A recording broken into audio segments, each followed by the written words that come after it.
제목은 베드로 가정의 축복이라는 제목으로 함께 있는데, 하지만 지금도 많이 교회들이 하죠. 특히 크리스마스 되면 선물 교환이라는 게 있죠. 우리 교회도 하잖아요. 네. 크리스마스 되면 선물 교환합니다. 많이 또 번호를 이렇게 내어놓고 이제 번호를 타서 뽑힌 번호의 선물을 가지고 이렇게 가는 거예요. 옛날에는 이제 번호를 뽑아서 이렇게 뽑힌 번호를 가지고 했는데, 요즘은 우리 상대를 지정해서 상대 모르게 하기도 하죠.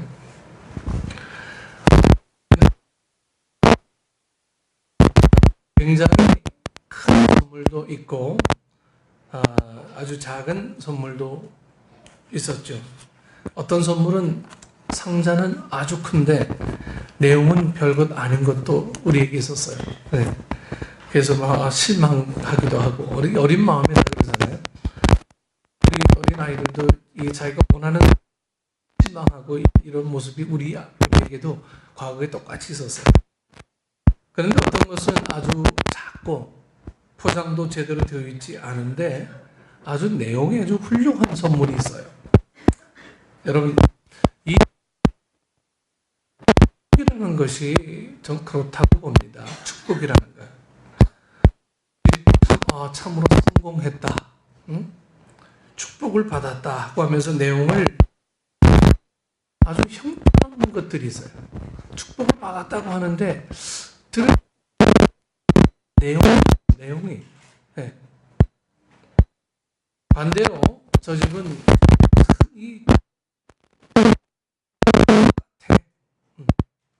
늘 안 돼. 이렇게 하면서 나중에 축복일 수가 있다라고 하는 것들을 우리는 우리 생을 통해서 고백할 수가 있습니다. 여러분, 베드로의 가정에 온 축복이 바로 이런 거예요. 베드로의 가정에 온 축복이.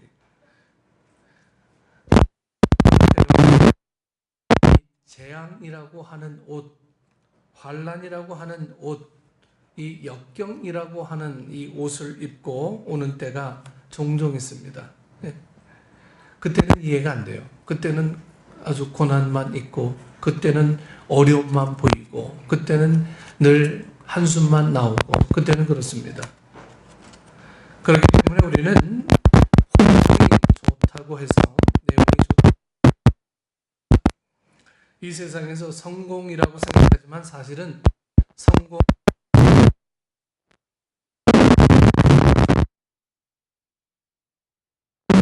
보기에는 같고 또 저주 같고 환난 같은데, 나중에 내용을 보면 결과적으로 축복이 오는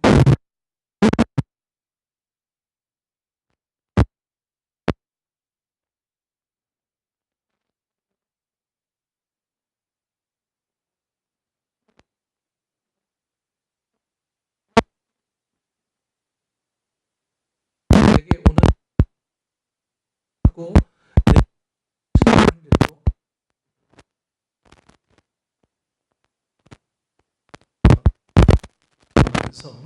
또 앞을 향해 인도함을 잠잠히 바라고 그는 그런 분이 되어야 온전한 축복이 될 수가 있습니다. 사건마다 전부 다 반응하고, 네?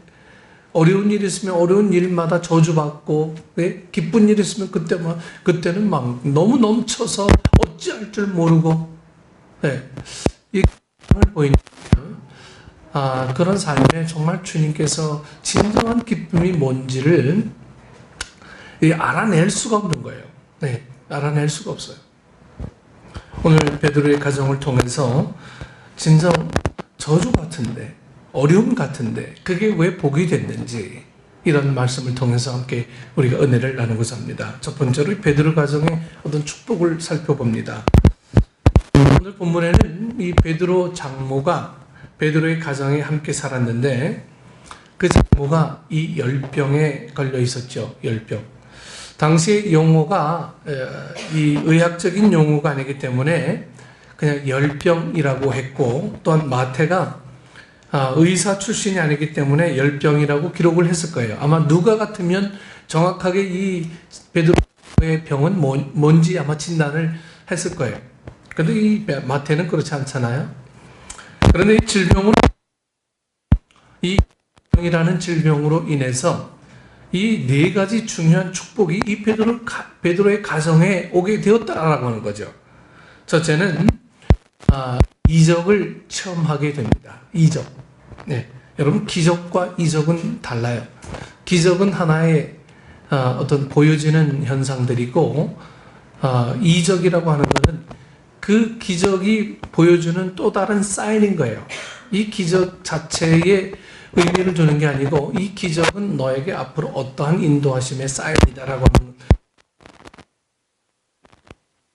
그래서 기적은 미라클이고 이적은 사인이다, 이렇게 굳이 표현합니다.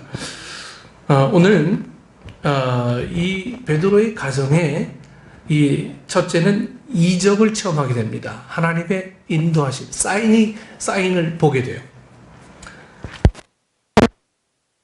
속에 고난을 빠져 도저히 인간에게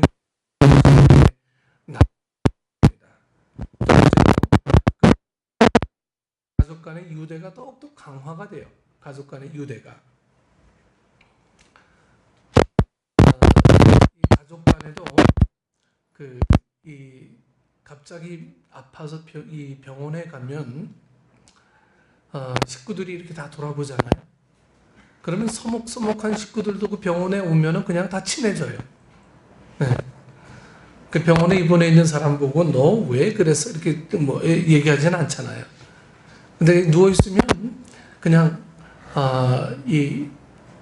스스럼 없이 그냥, 아팠어. 위로해주고, 격려해주고, 식구들이 다 그렇잖아요.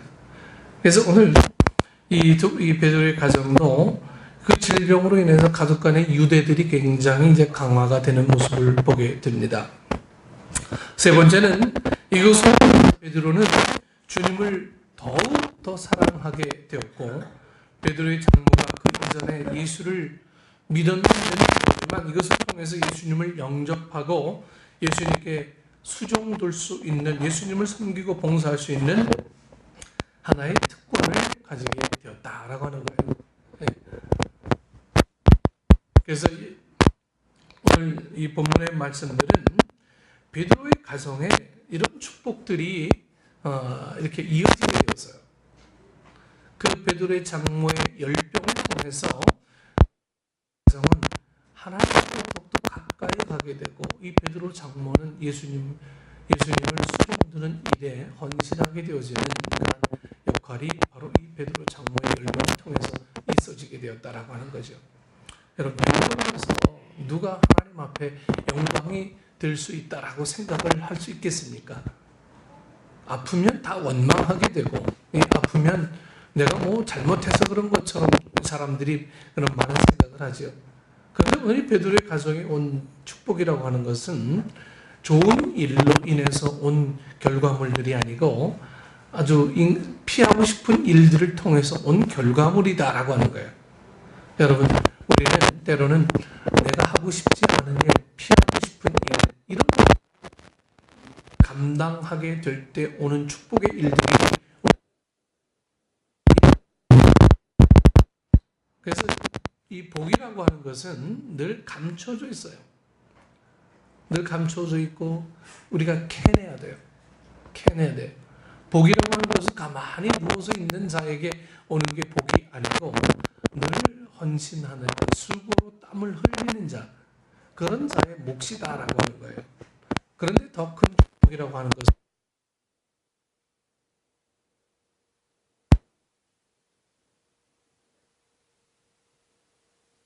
내가 뭘 하지도 얻기 위해서 하지도 않았는데 나를 사랑하시는 않았는데 오는 복이라고, 구원의 복밖에 없어요. 두 번째는 이 신유의 비결을 오늘 본문 말씀에서 우리는 찾아볼 수가 있습니다. 첫째는 예수님을 집으로 초청한 데서 비롯됩니다. 예수님을 집으로 초청해요. 마태복음 8장 14절에 보면 예수께서 베드로의 집에 들어가사, 예수님께서 그 집에 들어가니까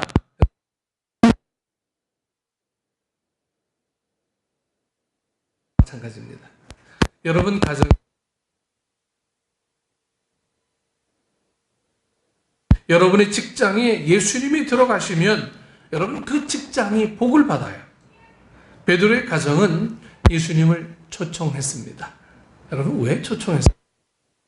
본문의 내용을 보면 병 고치기 위해서가 아니라 예수님을 대접하려고 초청을 했어요. 네. 여러분 장모가 이 열병을 알아서 본문을 한번 얘기하고 싶은 거예요. 지금 손님을 초청한다는 것은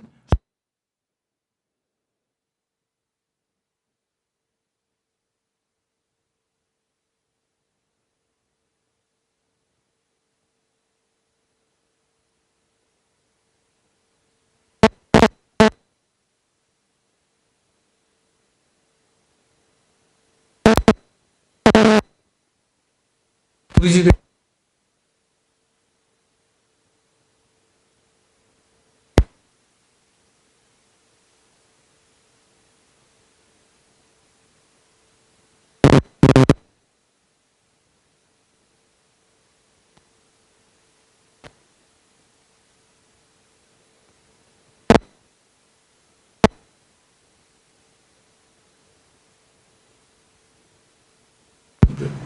네? 뼈만 빠지게 고정시키려고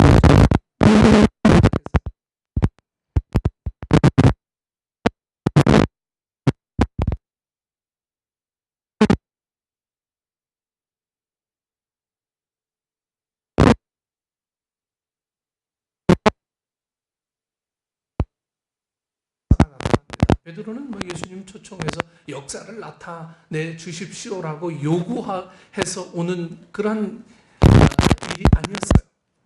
초청이 아니었어요.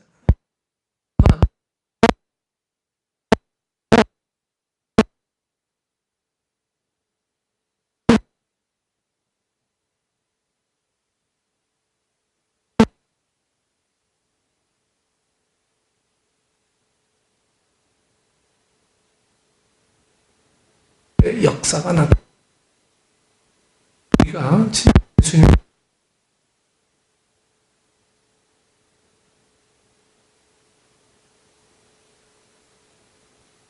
이 가정을 이 오픈해 놓고 주님 오십시오라고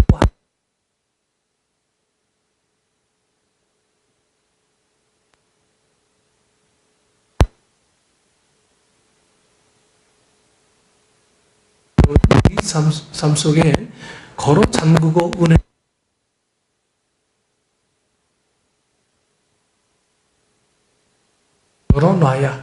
열어놔야 은혜가 되는 거예요.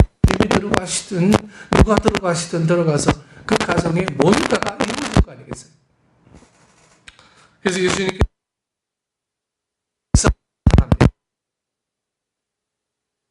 베드로의 장모가 아프다는 것을 알고 가신 것이 아니라 그냥 거기 가서 보셨다고 그랬어요. 네. 그의 장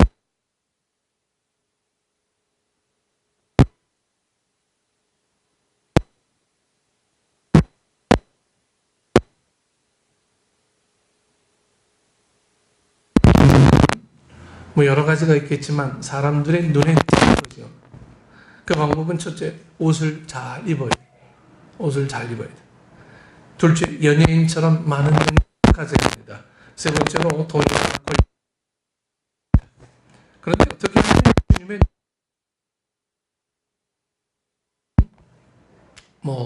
다른 게 아니고 그냥 기도 외에 주님 눈에 띌 수 있는 방법은 아무것도 없습니다. 기도하는 거예요. 기도하면 예수님의 눈에 띌 줄 믿습니다. 네. 예수님의 눈에 띄면 그때 예수님이 축복을 해 주시는 거예요. 축복을 바라는 것, 우리 삶이 기도의 사람이 되시는 여러분 축복 축복이라고 하는 것은 오늘 우리에게 오히려 더 독이 될 수가 있어요. 준비가 안 돼 있는 삶 속에서 복이 내리면 안 되는 거예요. 우리 나이에 맞는 운동들이 다 있어요. 네. 저도 한번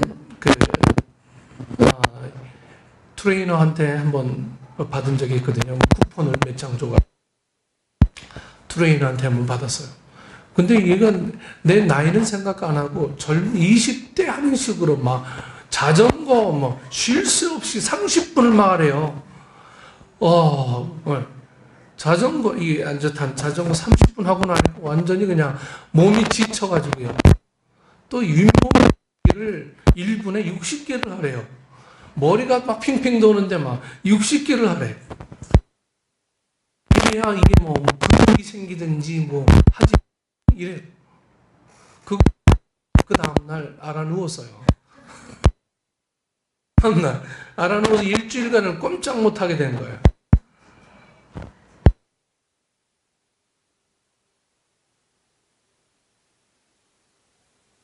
슬슬 걸으면서 이제 이 체력을 이제 회복하고 좀 더 타이트한 방법을 갑자기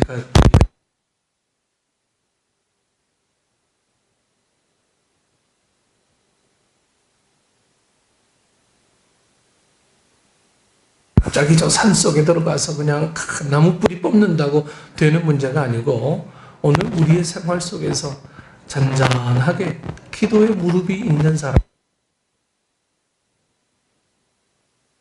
영혼들에게 주님은 만나주시고 그러한 영혼들에게 주님께서는 우리가 알지 못한 비밀한 은혜의 복을 허락하신다라고 하는 것입니다. 세 번째로 주님의 손이 닿아야 돼요. 그의 손을 만지시니 여러분 주님이 왜 주님을 만졌을까요? 그 당시에는 그것이 교제하는 방법이었어요.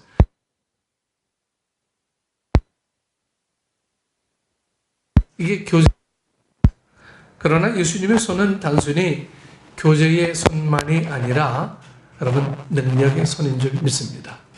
주님 손 만지면 능력의 손이 된다라고 하는 거예요.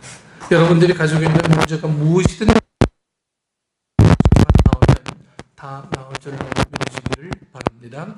네 번째로 말씀으로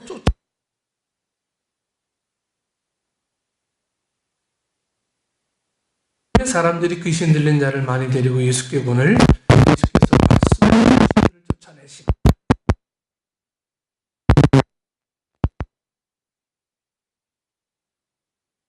능력 전도할 때 여러분 어떻게 하는지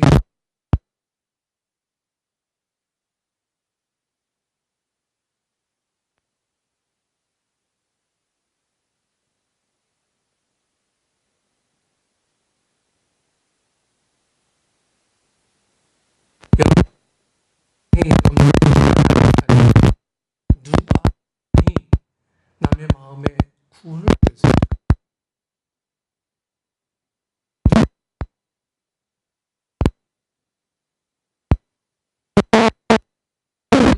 남을 설득시킬 수도 없고 여러분 감화시킬 수도 없고 더군다나 예수 믿게 할 수가 없어요.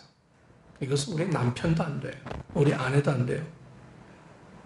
내가 예수 믿게 하는 방법 이건 불가능합니다.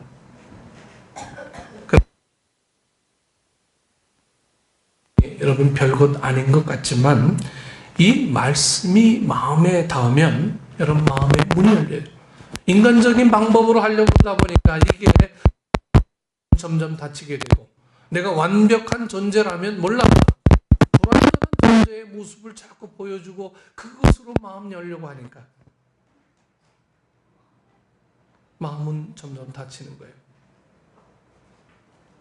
말씀의 능력으로 마음을 열리게 해줘. 말씀의 능력으로.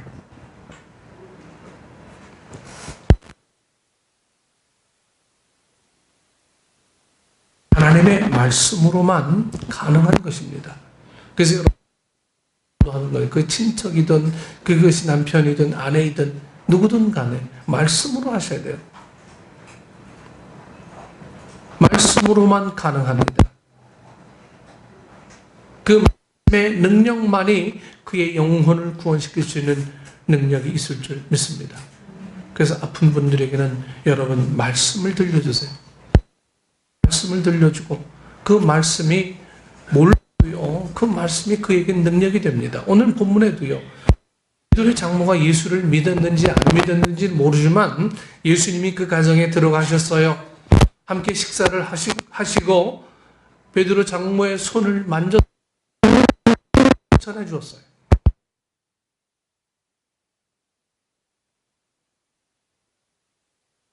말씀으로만 가능하다라고 하는 거예요. 그래서 이 가정의 이 네 가지 비결, 신의 은사가 먼저 주님을 대접하기 위해서 그의 집으로 초청을 했습니다. 그 다음에 주님의 였고요. 그때 예수님은 육안으로 보셨지만 오늘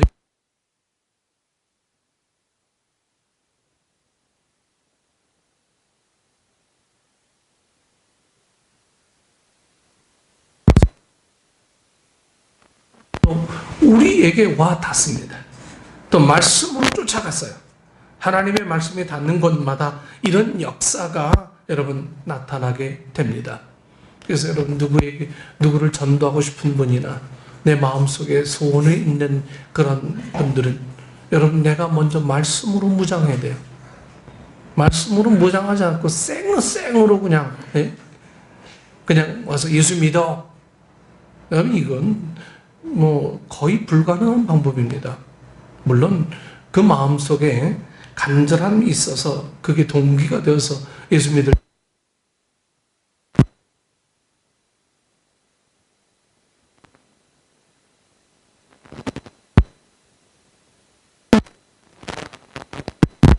하는 거예요. 그에게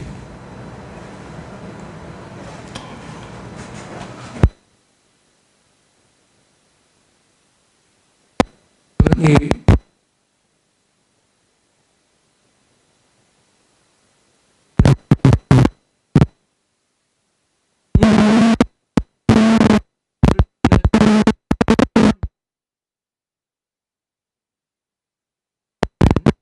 온갖 그냥 공포에 휩싸인 그 얼굴, 그러나 말씀을 듣고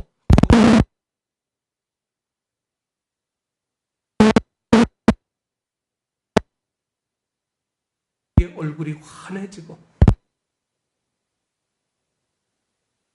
세상을 붙들던 마음들이 다 놓아지고 이제는 천국을 보는 느낌들을 저는 많이 경험했어요.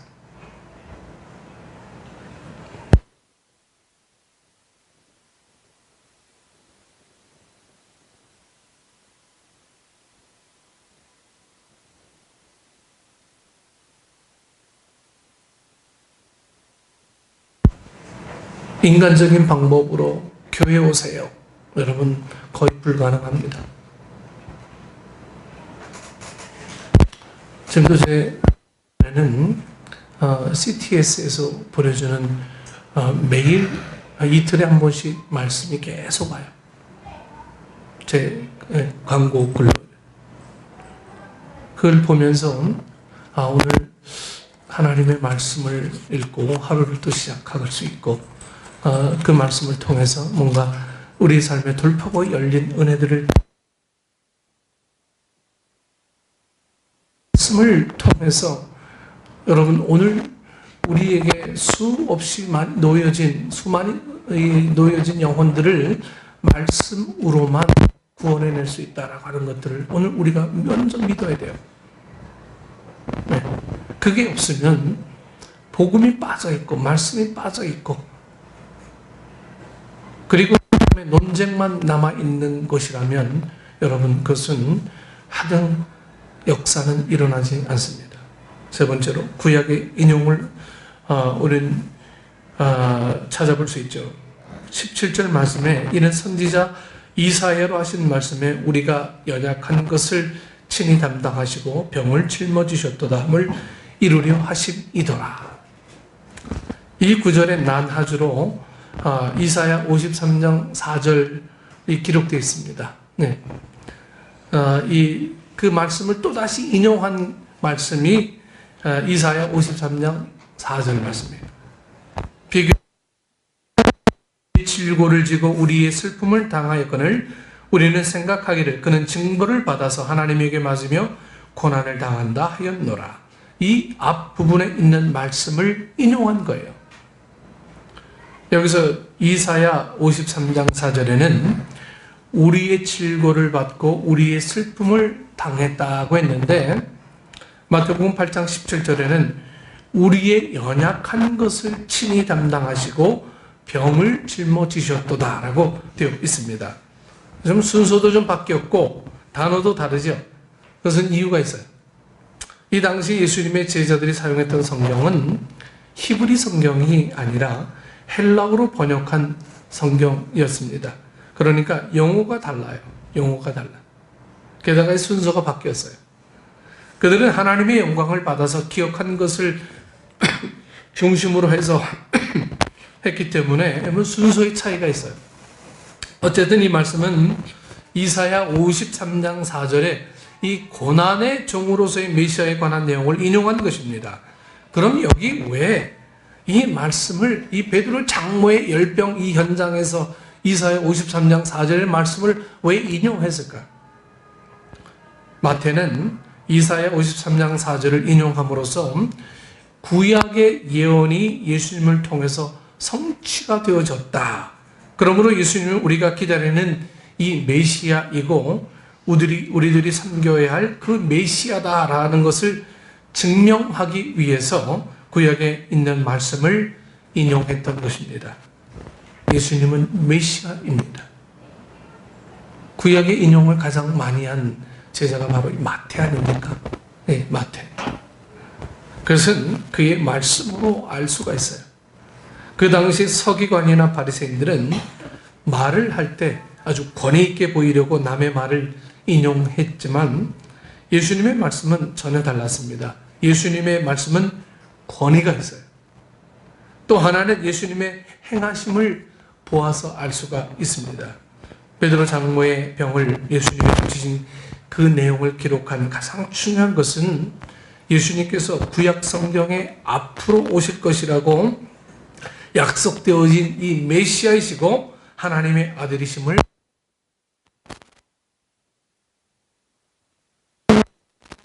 지금도 믿는 자, 영접하는 자에게는 귀한 축복이 임할 줄로 믿으시기를 바랍니다. 여러분, 이 마태는 예수님을 이야기할 때 항상 구약의 내용들을 많이 인용했어요. 그것은 이분은 메시아이기 때문에 그렇다. 이분은 앞으로 우리에게 찾아오신 구약에서 예언한 그분이시다라고 하는 것을 강조하기 위해서 이 마태는 항상 이 구약의 인용들, 특히 이사야의 말씀들을 굉장히 많이 인용합니다. 그래서 이 마태는 구약의 말씀들에 아주 정통한 어떤 느낌들을 많이 갖게 되죠. 그래서 이 유대인들을 전도하기 위해서 구약의 내용들을 굉장히 많이 인용을 했어요. 유대인들은 특별히 모세 오경 이것밖에 인정하지 않잖아요. 그래서 이 말씀들을 많이 인용함으로써 그들이 아는 그 메시아는 이분입니다. 이것을 늘 얘기하기 위해서 마태는 계속 구약의 내용들을 인용하고 당신들이 아는 그 구약의 말씀들이 바로 이분입니다. 이것을 계속 강조하는 이 마태의 특징들을 오늘 말씀 속에서 오늘 베드로 장모의 열병을 통해서 그 가정뿐만이 아니라 모든 그 병자를 데리고 오고 그 병자들이 병을 나음을 통해서 메시아임을 선포하기 위해서 이 베드로는 이 예수님을 그렇게 초청했을 수가 있다라고 하는 거예요. 마태는 그것을 잘 인용을 해서 베드로의 이 가정의 축복들을 오히려 메시아 되심을 선포하는 중요한 내용으로 그 사건을 기록하고 있었다라고 하는 거죠. 마태도 아마 이 베드로 장모의 이 가정에 베드로의 가정에 같이 동행을 했던 것 같아요.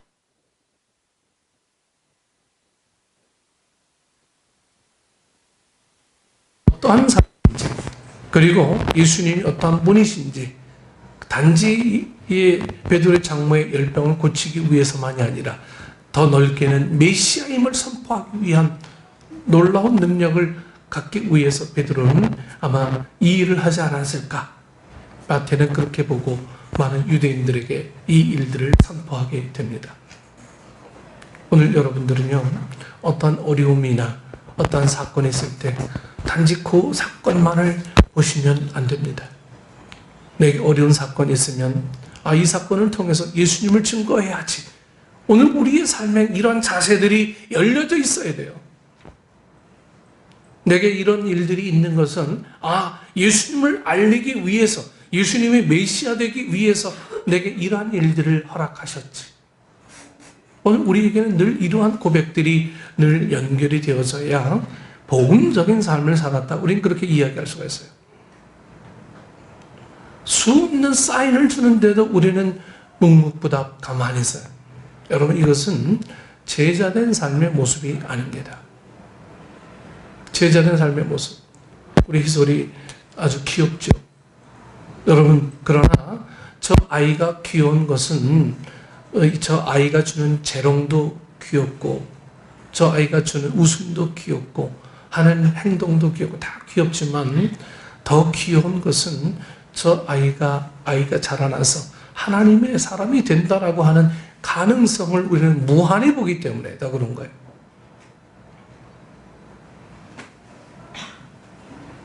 오늘 여러분들이 사람을 보는 능력들이라 하는 것은요, 이 사람이 커서 장차 어떠한 일을 할 것인가에 대한 비전을 더욱더 크게 볼 줄 아는 그런 사람이 되어야 됩니다. 오늘 우리에게 있어서 예수님을 먼저 우리가 만나지 않으면 그 누구에게도 예수님을 소개해 줄 수가 없어요.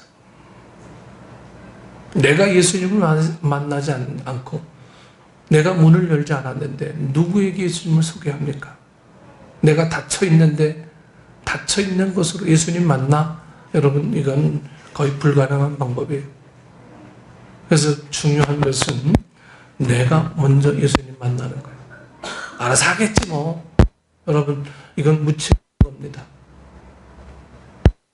알아서 하겠죠? 뭘 알아서요?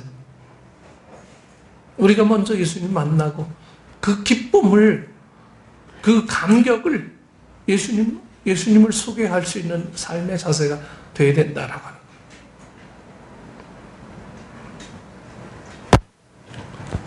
그렇기 때문에 예수님을 지금도 믿는 자, 영접하는 자에게 귀한 축복은 아직도 계속 현재 진행형으로 계속 되어지는 축복인 줄로 믿습니다. 첫째는 우리에게 질병과 고통과 다가올 때 이것을 저주나 재앙이라고 생각하지 말아야 돼요. 주님만 모시면 그것이 바로 축복이 되고 하나님의 귀한 은혜가 됩니다. 두 번째는 우리가 가진 무엇이든 주님 앞으로 나와야 해결이 되는 거예요. 주님 앞에 나오지 않으면 해결이 안 돼요. 마지막으로 받은 자는 반드시 주님의 수종을 들어야 계속적인 복을 받게 된다라고 하는 거예요. 고침받은 자는 우리 10명의 나혼자 중에 한 명의 이방인만 와서 주님 앞에 감사를 응원 돌리지 않습니까? 문제가 해결되면 주님 다 잊어버려. 문제만 해결되면요. 그래서 친구에게 신유의 사역은 그만둬라 이제. 너에게 남은 사람이, 너에게 기도받고 고침받은 사람이, 너에게 남은 사람이 누가 있냐? 한 명도 없대요. 한 명도.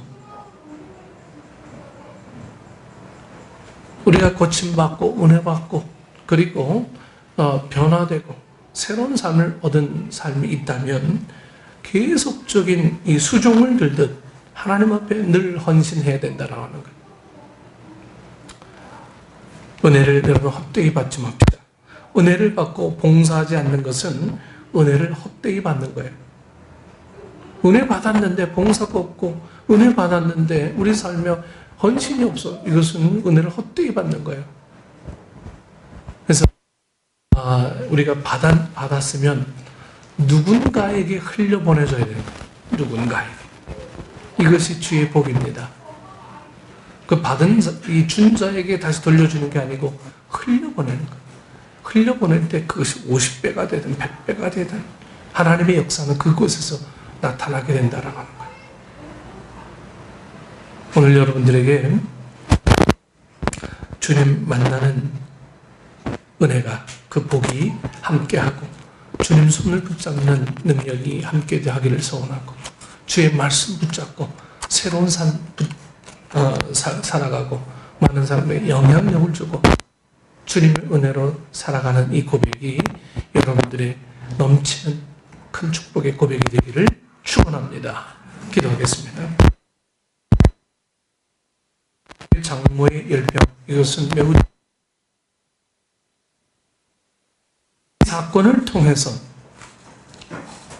하나님께서 주신 무한한 은혜의 축복들은 결국 메시아됨을 고백하는 능력이 되어짐을 오늘 마태는 이야기하고 싶었습니다. 아버지 하나님, 오늘 저희들도 늘 메시아 되신 예수님을 고백하며 하나님의 능력으로 승리하는 법을 배우는 소중한 하나님의 사람들 되어줄 수 있도록 주님 인도하여 주옵소서. 예수님 이름으로 기도드리옵나이다.